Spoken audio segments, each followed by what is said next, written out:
Donc finalement, on voit qu'on se recoupe dans les indications, que ce soit les médicaments ou la chirurgie. C'est ce que vous aviez voté d'ailleurs majoritairement, c'est-à-dire c'est les obésités les plus sévères et les patients qui ont des diabètes non contrôlés ou compliqués. Euh, dans vos présentations, vous n'avez pas évoqué la préférence du patient. Ça fait partie des critères maintenant qu'on aborde de plus en plus lorsqu'on a un choix. C'est-à-dire, finalement, quand il y a deux moyens d'aborder le problème qui marchent à peu près aussi bien, est-ce qu'il y a eu des études en médecine, en chirurgie de l'obésité, sur la préférence du patient? Bah, moi, personnellement, la préférence du patient, c'est moi qui vais l'orienter. C'est-à-dire, je considère qu'on a 20 ans d'expérience en chirurgie, on a une équipe pluridisciplinaire qui a évalué un patient, on sait si telle ou telle opération est indiquée ou pas. Donc, on essaye d'expliquer pourquoi on lui propose en première intention. Pour être tout à fait honnête, à l'heure actuelle, si j'ai un patient qui arrive qui me dit je veux un anneau, je lui dis non. Tu comprends? Donc, moi, je ne suis pas de ceux. Alors, je sais qu'il y a certains médecins qui laissent choisir le patient. Moi, je considère que le patient, il vient me voir parce que j'ai une expertise, parce que ça fait 20 ans qu'on évalue ce qu'on fait et qu'on lui donne ce que nous, on ferait si c'était quelqu'un de notre famille. Tu vois ce que je veux dire? Donc, le patient, honnêtement, on essaye par contre de bien l'informer. On a un gros projet que tu connais d'information virtuelle qui va bientôt sortir, qui me paraît très intéressant, que je vous présenterai l'année prochaine. Mais nous, c'est surtout informer, donner des datas simples et compréhensibles aux patients. Il faut savoir que les patients, quand ils viennent vous opérer, la veille de l'opération, ils se rappellent de très peu de data de ce qu'on a expliqué. Donc, il faut plutôt insister sur l'information préopératoire que laisser choisir un patient qui allait sur Internet voir tout et n'importe quoi. Parce que enfin, le problème qu'on a à l'heure actuelle, pour moi, dans ce domaine de l'obésité, c'est les conneries qu'on a sur Internet. Je suis allé taper quel est le meilleur traitement de l'obésité. Vous savez ce que c'est sur Internet? Ce sont des pilules de ginseng ou je sais pas quoi qui sont vendues. Vous perdez du gras si vous les prenez le soir à 22h30 et vous vous réveillez, vous avez 3 gras de moins. Donc c'est ça qui sort sur les réseaux sociaux. Vous tapez Google meilleur traitement de l'obésité, vous verrez, vous avez des pilules avec des plantes ou avec des... Non, mais l'autre fois, une anecdote, et après je passe la parole à Antoine. Je suis, je sais plus où, dans une chambre d'hôtel, j'allume la télé, je tombe sur M6, là, le matin, quand ils vendent leurs trucs, et ils vendaient sur M6 des pilules miracles qui font maigrir, quoi.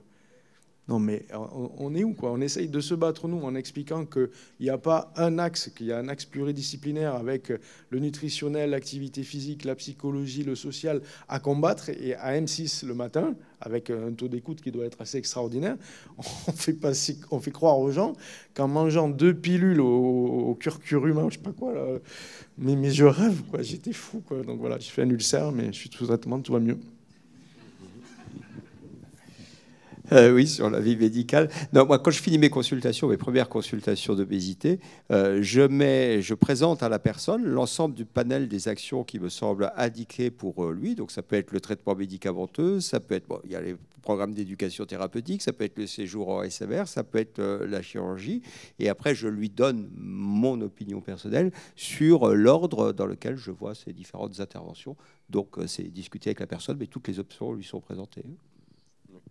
C'est sûr que là, jusqu'à présent, sur le plan médicamenteux, il n'y avait rien. Donc là, on commence à avoir des médicaments. Donc, Alors, par contre, parce que j'ai longtemps eu un frein sur le Saxenda, puisqu'il n'était pas pris en charge par l'assurance maladie. Puis après, je me suis dit que ce n'était pas à moi de choisir pour la personne ce dans quoi elle voulait investir. Donc aujourd'hui, je présente systématiquement en disant ce qui est disponible. Donc aujourd'hui, on n'a que l'iraglutide 3 mg, donc le Saxenda est disponible. Et on s'aperçoit qu'il y a quand même pas mal de personnes qui souhaitent l'essayer. La question quand même à l'heure actuelle, c'est sur les datas. J'ai joué beaucoup sur la notion de long terme. C'est exactement ça. C'est-à-dire que on est assez, pas inquiet, mais on attend quand même d'avoir des résultats à 5-10 ans avant de dire ces médicaments marchent de façon extraordinaire sur la perte de poids à long terme. Nous, on est content, je vous dis, de l'arrivée des médicaments. Il n'y a pas d'opposition entre la chirurgie et le médicament. Par contre, là, je trouve qu'on s'emballe et c'est parti vraiment de façon extrêmement importante sur les prescriptions. C'est prescrit un peu partout, un peu comme la chirurgie d'ailleurs, comme le début de la chirurgie. C'est pour ça que j'ai repris la phrase d'Antoine quand on a lancé la chirurgie qui disait « Attendez, on va voir les résultats à 10 ans ». Moi, je dis « Attendons, Il faut attendre des résultats entre 5 et 10 ans. Il y a des cohortes qui sont faites, qui sont intéressantes et bien suivies. Et après, on dira c'est la révolution. Pour le moment, c'est une nouvelle option, c'est pas la révolution. Et moi, j'ai mon quiz pour le 20e anniversaire. Et sur le plan médico-économique, est-ce qu'il y a des études qui ont été faites qui ont évalué le coût de la chirurgie et de ses suites par rapport à un coût médicamenteux? Si j'ai bien compris, on peut difficilement arrêter le traitement médicamenteux puisque ça rebondit, même si c'est plus lent que la descente. Est-ce qu'il y a eu déjà des approches médico-économiques en disant finalement, le traitement médicamenteux coûte plus cher, moins cher que la chirurgie Alors c'est du prédictif, évidemment, puisqu'on n'a pas le suivi. Alors, comparatif, je ne sais pas, mais en tout cas, il y a des études. Le problème des études, c'est qu'elles ont été sponsorisées par Novo, quand même. Donc, c'est quand même important à prendre en considération sur le coût des qualis. Et donc, il y a une étude, effectivement, sur les coûts américains, parce que là aussi, il faut prendre les coûts, qui montre que le traitement au long cours, avec les différents coûts aux États-Unis, aurait un bon retour serait positif, mais très modéré. Hein. Ce n'est pas un gros gain. Moi, je pense qu'on est plus dans un mode de fonctionnement comme la chimiothérapie avec la chirurgie du cancer. C'est-à-dire qu'on sait que si les preuves de l'efficacité des médicaments sont faites, ben, ce sera le traitement de première intention et tant mieux pour X personnes. Par contre, on sait très bien qu'un patient qui a 70 MC, ça m'étonnerait qu'un médicament va l'aider, si tu veux, à descendre à 40 d'IMC comme ça.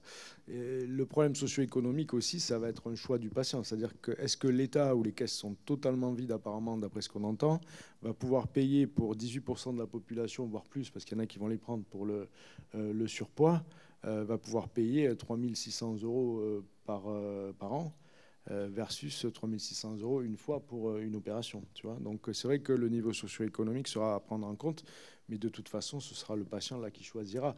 Là, il va choisir entre chirurgie et médecine. Là, je suis d'accord qu'il choisisse. Tu vois. Après, sur le côté choisir la technique opératoire, là, j'avoue que c'est pas mon truc. Bien, on parle beaucoup, mais peut-être que vous avez des questions à poser à nos deux experts. Donc, est-ce qu'il y a un micro-baladeur qui... Oui. Est-ce que vous avez des questions à poser? Oui, madame. Moi, ce que j'ai envie de dire, c'est qu'aujourd'hui, il y a un espoir pour les personnes qui souffrent depuis de longues années, et que ce soit médicamenteux ou que ce soit en chirurgie. En tous les cas, on nous laisse une porte ouverte et de l'espoir. Et l'avancée, c'est ça déjà. C'est un vrai problème de santé publique, comme vous l'avez vu à travers les chiffres. 18% de la population, et encore, on est des enfants de cœur à côté des États-Unis, puisqu'ils prédisent qu'en 2030, il y aura la moitié des Américains qui sera à plus de 35 d'IMC. Donc, est-ce qu'il y a d'autres questions, remarques, demandes de précision? En fait, je voulais savoir, le tirzépatide, est-ce qu'il est utilisé dans le diabète de type 2 ou est-ce qu'il y a des essais là-dessus aussi puisque finalement, c'est un peu comme un analogue du GLP-1 augmenté. Oui, il y a eu là, je réponds en tant que diabétologue, il y a eu des études très percutantes qui ont montré des améliorations considérables de l'hémoglobine glyquée sous tirzépatide. C'est ce qui a drivé d'abord cette molécule. C'est des résultats spectaculaires sur le contrôle du diabète. Et puis, bien sûr, il y avait comme effet secondaire, dans le sens positif, la perte de poids. Et donc, c'est un peu comme le sémaglutide, puisqu'au départ, c'était développé pour le diabète. Et en fait, la perte de poids associée fait qu'il y a eu une deuxième cible. Mais personnellement, je pense que la cible diabète, quelle que soit la molécule, c'est la prioritaire. Bon, je parle peut-être pour ma chapelle, mais c'est vrai que c'est des patients qui sont malades et dont on connaît le pronostic. On sait que les patients diabétiques de type 2 ont une réduction d'espérance de vie. Donc là, c'est évident que c'est des médicaments qui ont un intérêt, ou la chirurgie pour les patients qui ne supportent pas les médicaments. La remarque d'Antoine est importante parce que quand on regarde les études, en fait, il y a 15 à 25% des gens qui ne supportent pas ces médicaments. Je parle des plus puissants, le resveratrutide, le récent et le... Et nous, sur le sémaglutide, on a regardé là, sur 200 patients, il y en a 28% qui ont arrêté quand même. C'est pas négligeable. C'est vrai qu'on regarde ces médicaments comme toujours dans le sens amélioration, mais il y a quand même beaucoup de gens qui ne les supportent pas. Est-ce qu'il y a d'autres d'autres questions, remarques? Oui, j'ai madame. une question. C'est par rapport à... Vous nous avez parlé de la mortalité opératoire, en fait, et par rapport au suivi après, dans les suites, sur la qualité de vie et des gens qui ont été opérés, sur les risques ultérieurs. Est-ce que vous pourriez nous en parler? J'imagine que vous avez beaucoup d'études là-dessus. Alors oui, il y a beaucoup d'études. Il y a une amélioration majeure de la qualité de vie dans plus de 70% des patients. Alors dans l'étude OFEO là, que vous aurez bientôt sous publication, on a fait quand même un focus sur la chirurgie bariatrique en France. Il y a plus de 2 millions de Français qui ont été opérés depuis 25 ans. Et dans ces 2 millions, je crois qu'il y a 81% de satisfaction. C'est un sondage, hein, ce n'est pas une étude prospective, donc valeur niveau de preuve est plus bas, bien sûr, mais sur l'étude qui va être publiée, 81% de satisfaction par rapport à ça. Alors, évidemment que plus il y a un suivi pluridisciplinaire maintenu dans le temps, plus on aura de bons résultats, ça a été prouvé. Après, il faut comprendre que quelqu'un qui a perdu 30-40 kilos, il n'a plus envie d'aller voir des médecins s'il se sent bien. Donc souvent, quand il y a une perte de suivi, c'est pas obligatoirement péjoratif. Il y en a qui ont abandonné, qui vont reprendre du poids, ça on les voit arriver après, mais il y en a qui vont très bien et qui considèrent qu'ils veulent plus se sentir malades. En fait, c'est le retour des patients qu'on a. Oui, madame. Pour rebondir sur la question de la présentation, quelle complémentarité? Est-ce qu'il y a des études chirurgie et médicaments faites ou à venir? Bien sûr. Alors, nous, on a fait une étude avec l'équipe de Eric et de Antoine sur les gens qui ont été opérés. Est-ce qu'on induit une perte de poids si, quand il y a un échec, on met en place un traitement médical? Donc, on a des valeurs qui sont très intéressantes et c'est ce qu'on fait au quotidien. C'est-à-dire qu'un patient qui a un échec de chirurgie bariatrique maintenant, il a une hospitalisation de jour dans le service. On fait un point complet pluridisciplinaire pour comprendre pourquoi il y a cet échec. Et la plupart du temps, c'est le docteur Bonnet là, qui est en charge au niveau médical de ce groupe de patients qui met en place un traitement médical et on a des résultats qui sont assez satisfaisants. Donc nous, ce qu'on veut voir après, c'est est-ce que ça va durer, évidemment. Après, il y a beaucoup d'études qui se sont lancées au niveau international sur préparation à l'opération pour faire maigrir les patients et diminuer les complications avec le traitement médicamenteux, notamment chez les patients méga-obèses. Après, la comparaison médicaments-chirurgie, je ne pense pas qu'elle soit faite. Par contre, comparaison ballon-médicaments, ça oui. Il y a une étude qui est en cours sur l'efficacité des ballons dans les populations d'obésité modérée. Merci. Je voulais poser une question sur les médicaments et les conséquences des médicaments en psychiatrie. Est-ce qu'il y a des études sur leur utilisation? Parce que c'est très compliqué, les gens qui prennent 20-30 kilos avec des médicaments à cause de leurs problèmes psychiatriques, et on ne sait pas comment les aider. Donc, est-ce que ces médicaments peuvent les aider dans ces grosses prises de poids? C'est une excellente question et c'est une question qu'on s'est posée dans le service, en particulier le professeur Ariane Sultan, qui fait partie du service de solution diabète, qui est le chef de service actuellement, qui a un PHRC, qui est la mise de surveiller, lorsqu'on met les psychotropes, l'évolution pondérale sur les premières semaines, et chez les personnes qui montent leur poids lors de la mise des psychotropes, d'introduire ces traitements pour voir quel est le devenir. Donc il y a un PHRC qui devrait démarrer. S'il y avait un laboratoire qui s'était un peu engagé à soutenir pour fournir les médicaments et qui s'est un peu retiré, donc ça va retarder le démarrage. Mais vous voyez que les relations avec les laboratoires ne sont pas toujours super positives. Mais normalement, il y a un PHRC porté par notre service à Montpellier qui pose cette question. Donc c'est une excellente question. Merci beaucoup. C'est quoi un PHRC? C'est un programme hospitalier de recherche clinique. Donc, c'est des moyens principaux de financer la recherche académique de façon indépendante des laboratoires, même si là, j'ai dit qu'il y avait un petit besoin d'un laboratoire. Et est-ce que je peux faire juste une petite remarque sur les 81% de satisfaits? Je ne vous contredis pas du tout. C'est simplement, si vous voulez, c'est tellement difficile de vivre avec une obésité au niveau de la stigmatisation que même des personnes qui ont des complications extrêmes de la chirurgie vont être contents. C'est très très rare quelqu'un qui dit je regrette. C'est très très rare. Mais alors, je suis à 3000% d'accord avec vous. Hein. Je vais vous dire un truc. On a des complications avec les styles qui s'appellent des fistules. Quand vous avez une fistule, en fait, c'est une sorte de péritonite localisée. Et vous avez des patients qui peuvent rester hospitalisés entre 1 mois, 2 mois, 3 mois, 4 mois. Et là, les patients regrettent de s'être fait opérer. Ils se disent, mais pourquoi je me suis fait opérer? Par contre, quand tu les vois 1 an après que la fistule a été traitée, la majorité te dit, finalement, je ne regrette pas, j'ai perdu du poids. Et donc, on fait ça pour ça. Ne croyez pas, si on a monté la Ligue contre l'obésité, c'est pour ça. C'est-à-dire qu'on est chirurgien, mais on est aussi des humains et potentiellement obèses de temps en temps. Donc, Oui, au milieu de la salle. Oui, bonjour.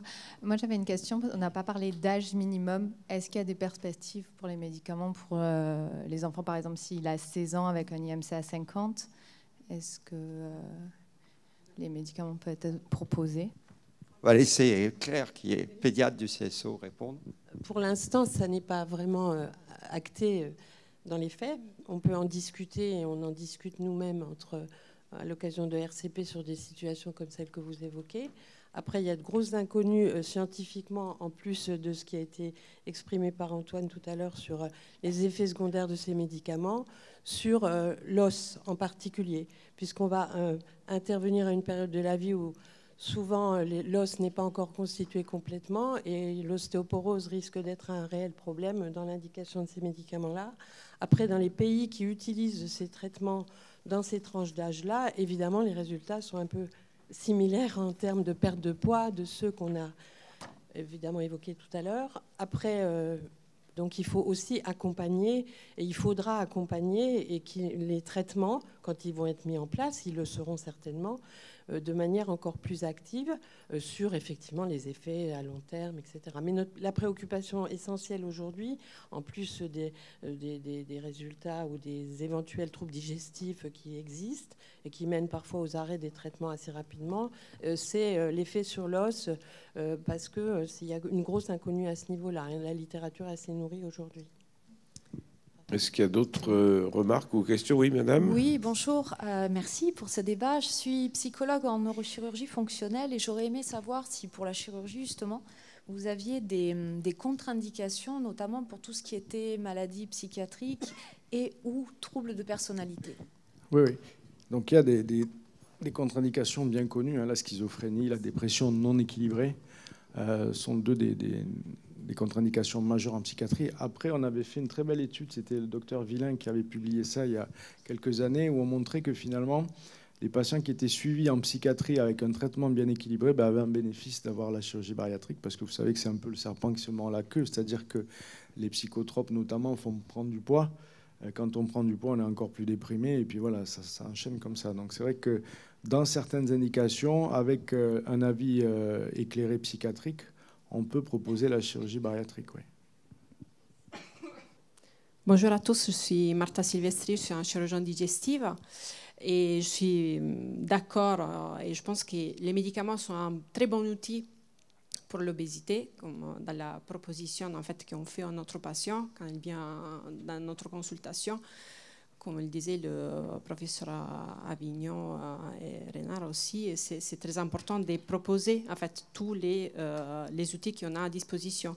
Donc, d'expliquer correctement au patient combien de pertes de poids il va avoir avec un médicament plutôt qu'un ballon gastrique, plutôt qu'avec la chirurgie. Donc, c'est très important que le patient soit conscient, soit bien informé et qu'après, la décision, bien entendu, maintenant, dans une période dont on parle de décisions médicales partagées, c'est important de mettre au centre le patient dans cette décision, malgré le fait que sur certains détails, comme par exemple la chirurgie, je suis d'accord avec le professeur Noka que c'est le chirurgien qui doit détenir un petit peu la décision finale parce qu'on a un avis un peu plus éclairé sur la technique opératoire. Par contre, je voudrais parler de quelque chose que je vois au quotidien à ma consultation, c'est la légèreté des prescriptions des médicaments de la part des médecins traitants. Prescription des médicaments pour le diabète, pour des patients qui ne sont pas diabétiques et qui sont simplement, entre guillemets, en obésité entre 30 et 35 d'IMC.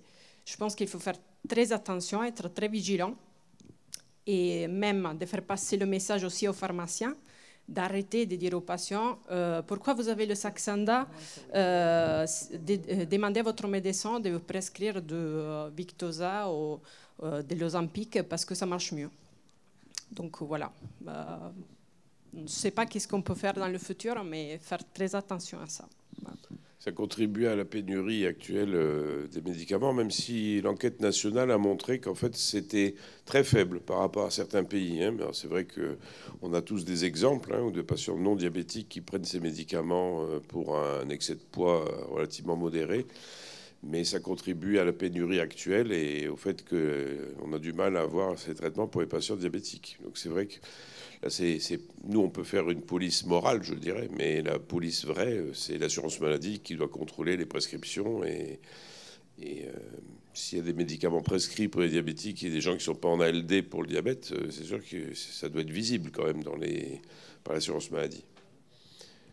Est-ce qu'il y a d'autres questions? Oui, bonjour. Je voudrais savoir s'il y a une indication de chirurgie chez les adolescents, s'il vous plaît.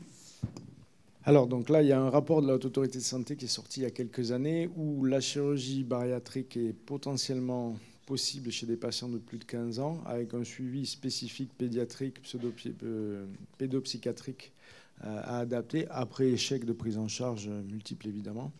Un chemin clinique qui est beaucoup plus long. En fait, on les voit à 15 ans, quand ils sont à 40 d'IMC à 15 ans, on les amène à 17 ans, à 17, presque 18 pour l'opération. C'est vrai qu'il y a les SSR, et notamment on travaille beaucoup avec Marvejol.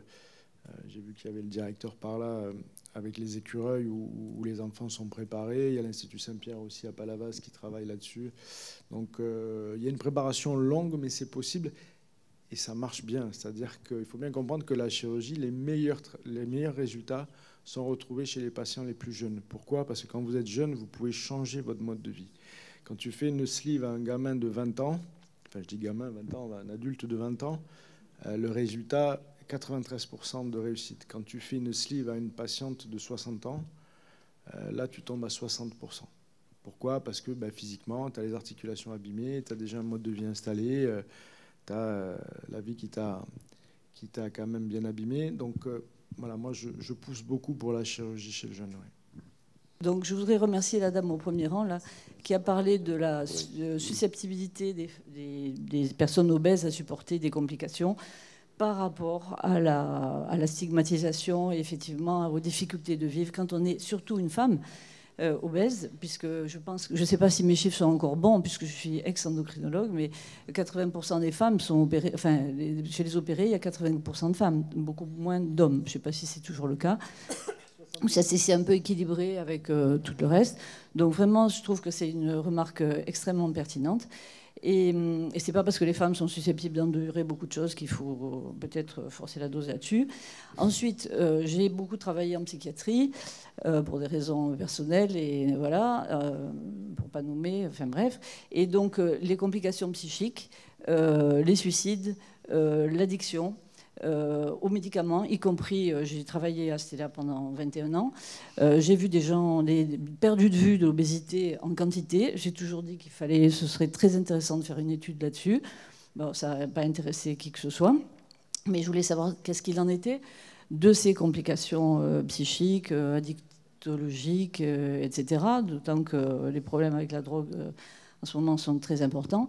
Et puis je voudrais faire encore mon gilet jaune de l'endocrinologie ou mon José Bové de l'endocrinologie pour signaler que, vous parlez de la pénurie de médicaments, de la pénurie de médecins, parce qu'il n'y a pas que des difficultés, mais je ne vois toujours pas de lutte.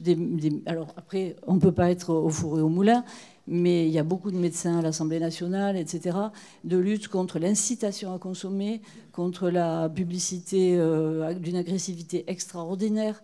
L'obésité a été multipliée par 2 en 20 ans dans le monde. Alors je ne sais pas ce qu'il en est en France exactement, on va nous le dire, mais enfin je ne pense pas que c'est ralenti beaucoup. et que, donc nous vivons dans un milieu totalement obésogène, et les petits-enfants, les jeunes, les femmes, et en même temps qui promeut la maigreur, la minceur et la distinction qui va avec, et l'intelligence même pour certains.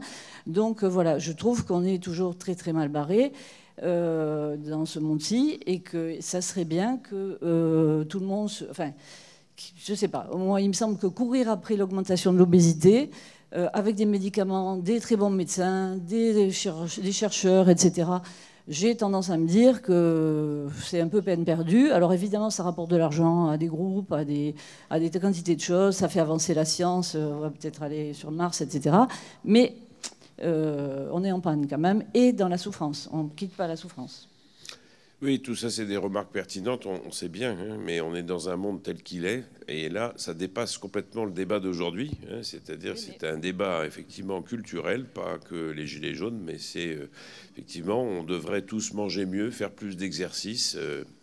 Malheureusement, notre société est ce qu'elle est, mais ça changera. Il y a déjà des éléments positifs, donc il faut toujours de la patience. Ça sera peut-être plus que 10 ans, mais... Très bien, on va arrêter les... Je voudrais juste répondre, parce que j'aborderai vos questionnements à la fin de la journée. Donc je me situerai en complémentarité avec tout ce que vous avez dit. Et je pense que la psychologie peut compléter ce que vous avez dit vraiment en pluridisciplinarité. Et ce sera le sujet de la dernière intervention. Très bien, merci. Donc...